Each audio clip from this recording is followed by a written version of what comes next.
Hello and welcome to Talking Real on the Couch with the RCS team and their guests. Through shared conversations reflecting real topics and experiences, you will have the opportunity to broaden your knowledge and learn some great tips. So sit back and let's get started. Welcome to Talking Real on the Couch. Today you might notice you have a different host. My name is Nathan and we thought we would flip the Blue Couch session and interview the interviewee. So, welcome to the Blue Couch, Joe. Thank you, Nathan. It's very odd being on the other side. For the person who generally likes asking the questions, how does it feel knowing that you're about to be interviewed? I'm a little bit nervous. I've got no idea what Nathan is about to ask me or to talk about. But it actually gives me a really good perspective about how you guys feel on this side of the couch. Yeah, it's a bit daunting.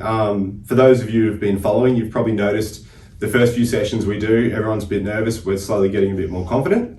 But no matter how prepped you come into this, you can't convey the feeling of a little bit of nervousness when you're sitting on the other side. That's it. So we're about we're about four or five episodes into it now. So it's been a really good experience and journey of watching it all evolve and we've all learned some things and we've had a heap of fun along the way.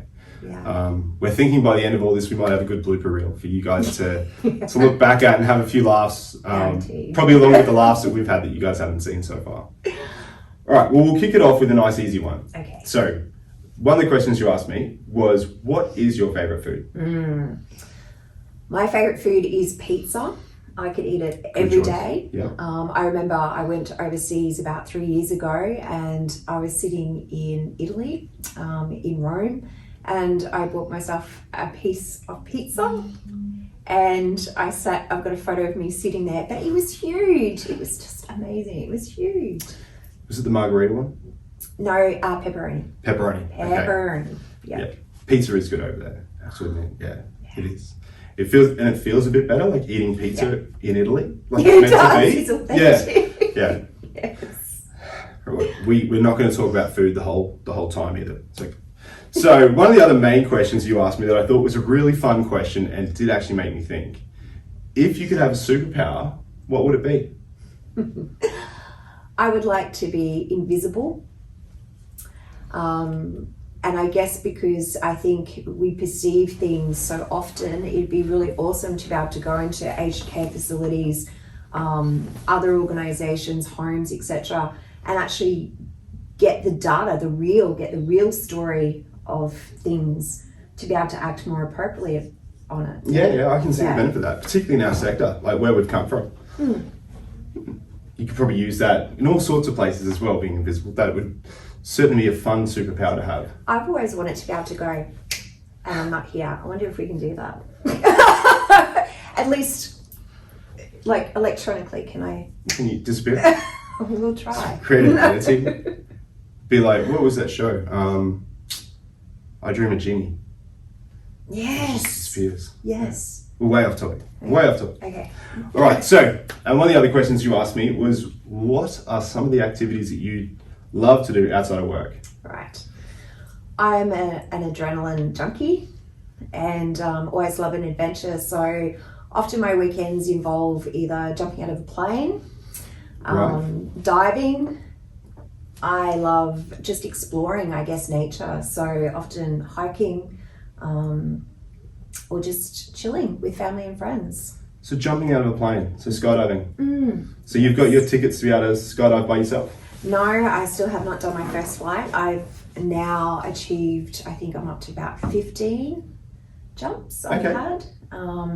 So if I go anywhere different, if I'm traveling and I've hit a destination that I've not jumped, I will make sure that I find somewhere that can take me. Yeah, right. Yep. Love it. That would be something that's certainly exciting, particularly getting to do it that often. You've not done it? I haven't jumped out of a plane. A few weeks back I went and did the iFly down the Gold Coast. I've done a lot of other like paragliding and all that sort of stuff. But yeah, I haven't jumped out of a plane yet. We were going to, and then the last lockdown hit. So we went and did the indoor one, which was a heap of fun. It is a lot of fun. Yeah. We got talking to the instructor. He said it's not quite like jumping out of a plane, but it's still fun. What else do you do? Because you have told me some pretty crazy stories. Yes, so diving is another love. I love the water, love being on it and under it. Yep, talking scuba diving here. Yes, and yeah, I have an amazing family and partner and friends that I love just on weekends too, because that's very special time, I think, when you work through the week. Yep. To catch up and reconnect and spend time with family, friends and loved ones. Yeah. Absolutely. Now, are there any other hobbies that you love to do? We'll see, Nathan, I like to write as well. And although a lot of people would see that as work, producing books and, you know, articles and things, yep. But I just love to write. I get in my creative zone. Painting is another thing that I love doing. Yeah, canvases. So yeah, that my creative space is pretty much, again, something I love to do as a hobby, but is a little bit of stress release for me too. Seems like a bit of a unique personality skill set there to have, like the artistic side of you along with the adventure adrenaline side. Generally, they really don't seem to mix generally too well. So, having said that though, I find it really hard to sit still. Okay, yeah. Says the person jumping out of planes every chance she gets. Yeah. So, I can just see her writing a book on a treadmill. Yeah. Oh, I do write. On the treadmill, there we go. I didn't even know that for our viewers. So, kind of leads us into one of the more serious questions that we do get asked when we're on the couch session, is how do you handle stress? Okay. So like I said, my creative zone is very much my stress release. Yep. I'm very conscious, I guess, in my daily kind of routine. So I have regular time out throughout the day where I'll go outside and just grab some fresh air and detach kind of what's happened in that previous kind of phase of time. And I also make sure that when I leave work to the time I get home too, that I find some time, whether it's a half an hour at the beach or, you know, going for a walk or whatever, to detach from work. Okay. And I find regularly doing that lowers that stress for you too. When I am feeling overwhelmed, again, you know, using mindfulness techniques with, you know, good breathing techniques, coming back to the now, and then looking at things factually.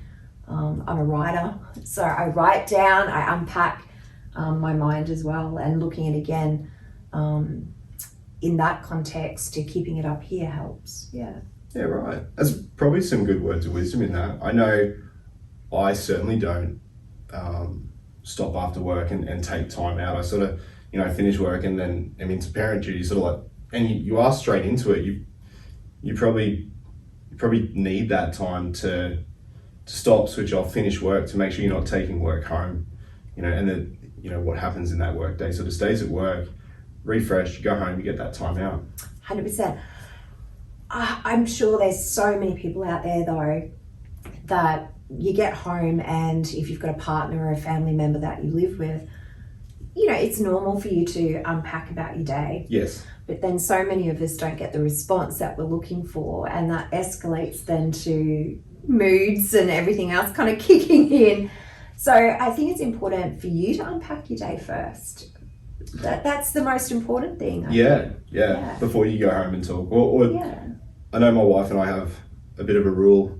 We both work in the sector, so we've kind of got this rule that we make sure we don't get hung up all night talking about work, because it's kind of what we have in common from a work perspective. So yeah, I guess it is finding what works for everybody. It's really insightful. Thank you for sharing. You're very welcome. Now, I did a little bit of research before I did this one.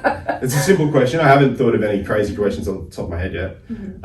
But you've been at RCS for about 18 months now. Correct. Yep. So we've loved having you, but how have you found it? My journey with RCS has been nothing but positive, and I'm not just saying that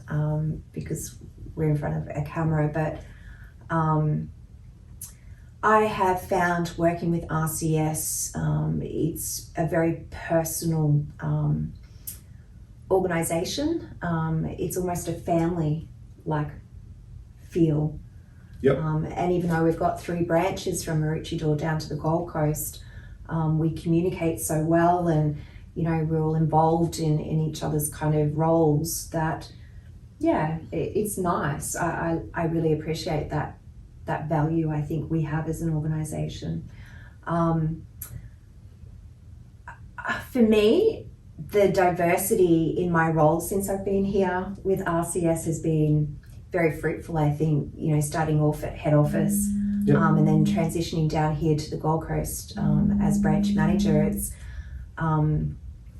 been insightful, I think, and learning a different kind of, or having a different variety of participants and needs. Yeah.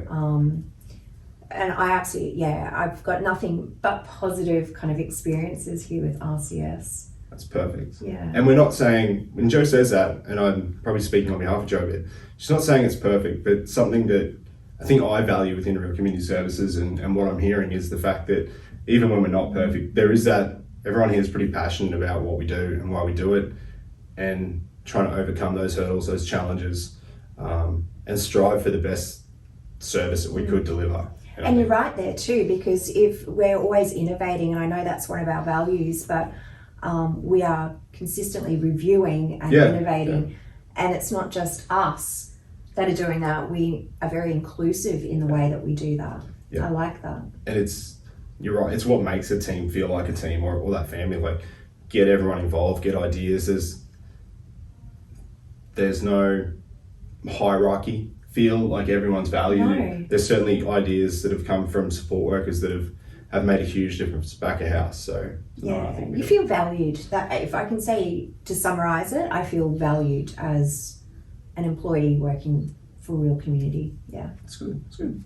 All right, now I have a few questions. Now these are sort of just surprise questions. Now it's only because I know your background. So I know you've had an extensive background before jumping over to community services. We're having a chat one day. So coming from like a business background and had done quite a lot and was quite successful, you then chose to jump over to community services. What was the drive that made you jump over to start to work with people?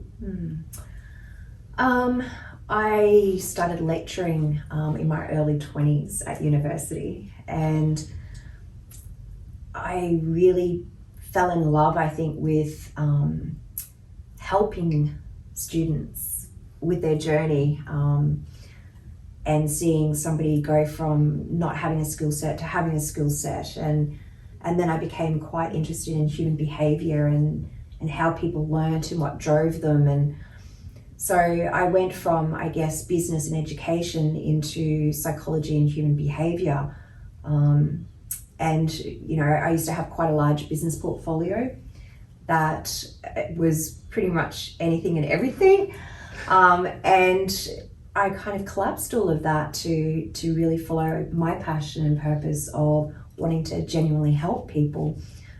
So I began my own business within that educational leadership space, specifically for youth. And I wanted to learn more about the disability sector. So what better way to learn more about it than to jump in and be involved with it? So, yeah. It's really good. Yeah, I just thought that was a good question to pose, because knowing Jo and know the background a little bit, it's I guess not always do you meet someone has been successful in one career path and then has jumped over to quite a different sort of industry almost.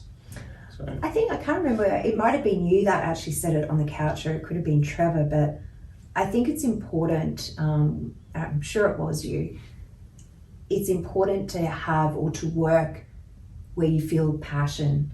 Yeah. And, that underlying purpose that drives you to get up every morning, no matter how tired or, absolutely.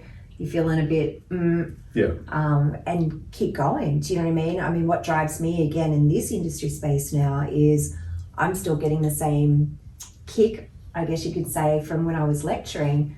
I'm seeing change, positive change occur. and I'm a part of that, where we as a team are a part of that happening. Yeah. And working towards, by the time we all retire, leaving the sector in a better place and be able to look back and go, what I did helped, mattered, that sort of stuff. I made a difference. Yeah. Well, that's about all we've got time for today. Thank you very much, Jo, for jumping to the other side and allowing us to interview you and get to know you a bit better. Thank you, Nathan. So no, thank you very much for coming on the couch. Thank you for watching. Like, subscribe, whatever it is that needs to be done. And we will see you next time on Talking Real on the Couch. Bye. Thanks for joining us on the couch. We would love to hear any questions or feedback you have. And remember to like and share these episodes too. We look forward to seeing you next week for more laughs and great conversations.